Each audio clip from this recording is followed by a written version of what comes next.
ver. Dizer que distância sabe fazer. Meu Fernando hoje bom. Tá pensando em ti. Deixa eu só você ver. Dizer que distância sabe fazer. Meu Fernando hoje bom. Tá pensando em ti.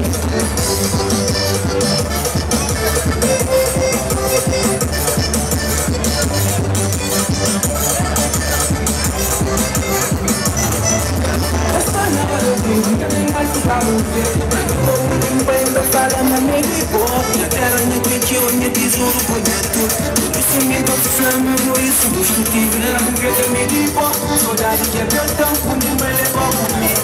Ganha coração, cabo verde me ligou. Saudade que é perdão, quando me levou comigo. Ganha coração, sempre me emocionará. Sempre me emocionará. Sempre me emocionará.